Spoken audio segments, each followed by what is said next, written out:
Good evening. So tonight I'm going to review another heavy, and this is off to a new home. So I'm going to have to rush through the review and pack her up and send her off.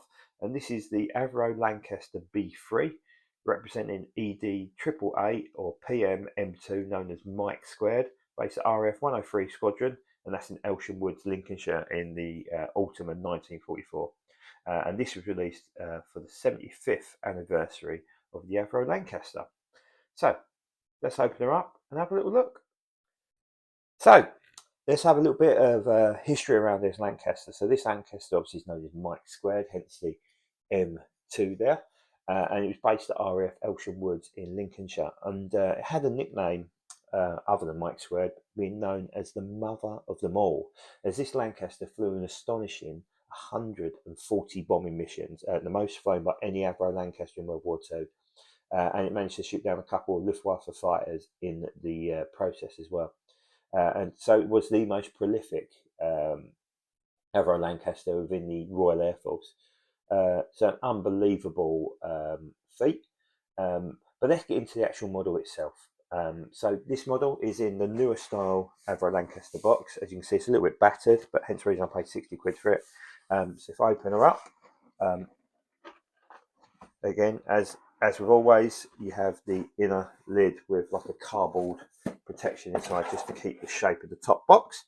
And I've already taken out the collector's card. In this case, it's a limited edition of 1800, which is quite a lot, which has been considerably cut down. This is number 392, and adds a little bit of history around the Lancaster as an aircraft. When it was obviously delivered into the RF, because this is the 75th anniversary version, and of course a little bit of history around the aircraft itself. So this one, like I said, I got a little bit cheaper, and this is, I guess, about doing diecast on the budget. Nothing wrong with the aircraft itself. Got the AA code there, which is AA32618. Obviously a cracked bit of polystyrene, but I can live with that because it still protects the aircraft. And of course, we have the aircraft in there. As you can see, it comes with the stand. All the up undercarriage is fitted, as can be seen, and the down undercarriage is there, including the down doors. So, because it's a little bit tight for room, I will get this out of the box and put her on a display stand first of all. So here she is out of the box. Colours are really good, but we need to talk about a couple of the errors that Corgi made. So, really important release, and they made a bit of a boo-boo. So, one of the boo-boos, I don't know if you can see under the cockpit, if I can get the tilt right, I'm going to try and zoom in on my camera.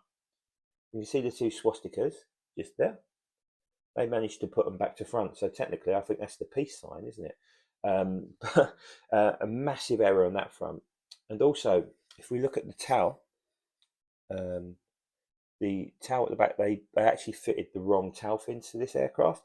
So post-release, they actually sent some new tails out to people to fit themselves. As you can probably see, I believe they're back to front. Someone might be able to correct me if I'm wrong, but I believe the actual tails is back to front now. So again, a real silly error at the factory. But of course, since then they've worked very hard to get the standards up. But the colours are right. The finish is good. It's just crazy decisions. Just checking all my propellers spin, because like I said, first time I've got this out of the box, and it's off to a new home tonight. Once I finish doing the video, my new philosophy around buying stuff and just putting it on eBay, and if it sells, it sells, and I can the thrill of the chase again and try and fit some more. So let's try and get her on her undercarriage, and we'll have a little look, and I'll show you the bomb bay underneath. So here she is in all her glory, down on her wheels. As you can see, looks the absolute part from this distance in terms of the scale. Remember, this aircraft, or this tooling, is now over 20 years old.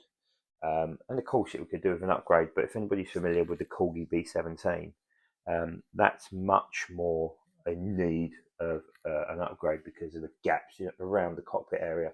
In terms of this, of course, there is some signs of its age. One thing being the landing doors. I don't know if you can see that. I find them harder and harder to fit as the aircrafts get older and older, and a bit of blue tack will do the job if you're going to display it landing it down. Just a tiny little bit around the actual pin bit in order to make it stick in will always do the job. I wouldn't advise sticking them in with super glue, because if you need to either sell it or remove it, you're going to damage the paintwork, and it just becomes a real ball ache. So, and let's just go over some of the detail. Of course, we've got the cockpit, the front turret, you've got the bomb aimer's position, you've got the windows as well, which are actually included in it. You've got the top turret in this model, the Mark III, and of course you've got the rear turret as well. Remember, the Lancaster had no side guns or belly guns, which made it vulnerable to enemy fighters. And I think they called it the Schrager music, wasn't it? Was the ME-110s used to have, which was the upward firing gun, which could cause some severe damage. And of course, underneath, as the landing gear falls out, I was just to big up the new landing gear, the newer style one. The newer style one is a much better fit. Anybody who's got older Lancasters will see that it's a real pain in the backside to fit them in. And of course, two doors. Obviously, I've removed that door just to show you because it was a little bit loose. I didn't want it. And of course, you've got an opening bomb bay door, which is here, including all the bomb load as well. There we go. So yeah, a really nice looking model. As one of the other gear doors decides to fall out as well, naturally making me look like a bit of a numpty, saying how well everything fitted. So colours are really good. Walkways are still really clear. I think it's still a brilliant model. It's just, again, you talk about silly errors, and something Corgi are trying their absolute best to iron out, but they still make the occasional glaring error. The B-17 Royal Flush being a prime example of how not to get things right when they've done so much work to try and rectify those issues. And this was a classic one from about 4 or 5 years ago now, maybe even a little bit longer. I can't tell you the date of this. So this is AA32624. It isn't 18, so it must be a separate bit from a different box that's been put in. So technically speaking, the 24th Lancaster to be released, but there was a cancelled release in that, including a blue Coastal Command style one, which would look the absolute business if it was ever done. But no, I don't know how many Lancasters I have now. I think I must be into the 20s, and at one point Dan had he had about 7 or 8 Dan Busters alone, ones he'd code freed himself. And Jason, who is on the page as well, has got 20 odd Lancasters lingering around his house. You've got to have quite a bit of room in order to display these bad boys, because they are real units of aircraft, real big lumps. Not as big as the Sunderland, or not as big as a Sterling, but still a decent amount of space required.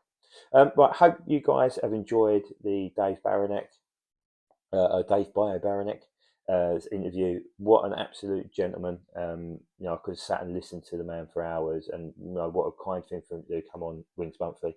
This Sunday, March the 1st, I will be interviewing the main man, one of the world's top 3 Knowles behind Edmonds and Gallagher, Mr. Noel Lee from Calibre Wings, who will be, I'm sure, talking and waxing lyrical about the Hustler and the trials and tribulations of getting to that point.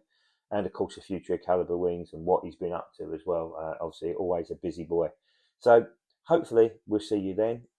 Thanks for tuning in. Thanks for all the love on the page on YouTube, Instagram, and Facebook. And of course, if you've not joined any of those 3, make sure you subscribe now. There's some great chat that goes on over there, and it's lovely to see other people in our community, obviously, all talking about the things we love, i.e. model planes.